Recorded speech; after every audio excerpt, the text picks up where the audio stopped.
Joining us now, former presidential candidate himself and former Speaker of the House, Newt Gingrich. Always a pleasure, sir. Thank you so much for joining us. Well, it's good to be with you this morning. So let's talk about last night for a second, because the Cruz campaign will tell you they have a path, and that path continued to show up last night with the victory in Utah. Do you agree with that? Well, look, I think Utah was a big win for Ted Cruz. He can feel good about it. It was an unusual win. Utah is an unusual state. We haven't seen any evidence yet that that carries beyond Utah. The key, I think, is going to be Wisconsin. It's coming up in 2 weeks. It's an important state. It's a very diverse state, agriculture, industry, intellectuals. I think the question there is Cruz and Kasich both are sort of at a watershed.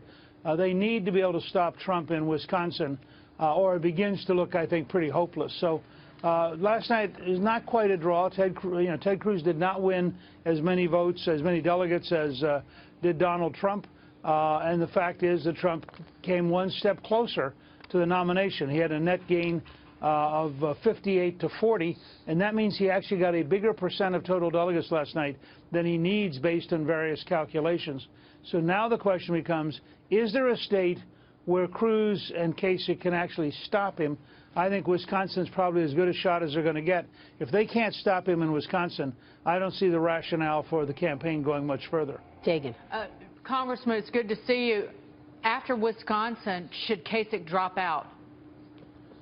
Well, I think it depends on what happens in Wisconsin. Kasich has a legitimate right to run. I think he is a very, very desirable potential vice presidential candidate. And as long as Trump doesn't actually have the lock on delegates, there's always the possibility of some kind of negotiation. And if you're a guy in the room who has 160 or more delegates, you got something to negotiate with. I don't think he's going to be the nominee. I've said consistently, and Maria, remember, I've been on the show saying, there are only two people who are potential nominees now, and that's Trump and Cruz. And nobody else is seriously a potential nominee. You could imagine a world in which Kasich would run the table in, Pennsylvania, New Jersey, Connecticut. But when you look at the polling numbers, for example, in New York, Trump is overpoweringly popular in New York, and that's a huge state. Yeah, you've been saying that a lot, actually. Well, let me ask you, Mr. Speaker. I mean, did the deadly attacks in Brussels yesterday have an impact at all in the voting last night? Obviously, immigration and this issue of understanding who's coming and going in this country has been Donald Trump's main centerpiece of his campaign.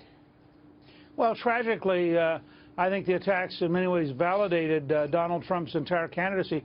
I'll tell you, the most amazing column I've read this morning is by Piers Morgan, who had a 40-minute interview with Trump and goes through a whole series of Trump proposals and says, looking at the carnage in Brussels, maybe he's right.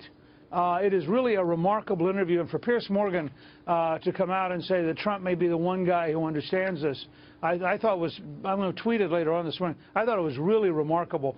And it tells you what's going on. You have Hillary Clinton, who was on a little while ago on videotape saying, oh, we shouldn't have leaders who tell us to be afraid. Well, how do you watch Brussels and not have some sense of fear? Right. So I think she sounds almost like she's in a fantasy world that doesn't connect to reality.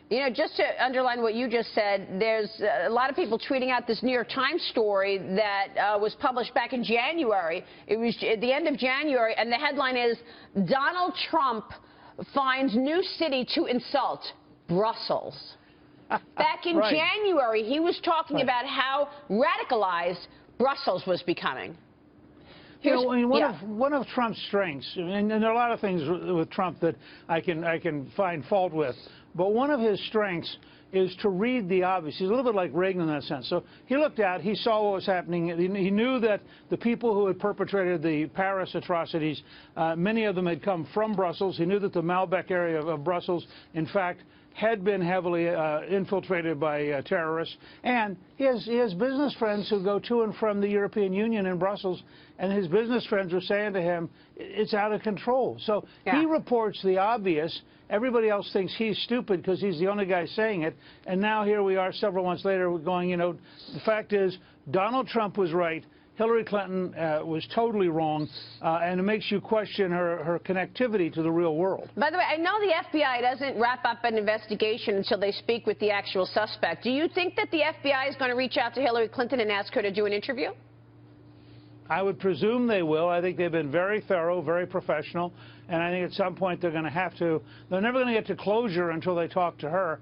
I don't know that they've yet talked to Huma Abedin and to Cheryl Mills, and I would think that that would be the step before talking to Hillary. But they clearly have been very thorough and very professional. Mr. Speaker, good to see you. Thanks so much. Good to be with you. We appreciate it. Newt Gingrich joining us there.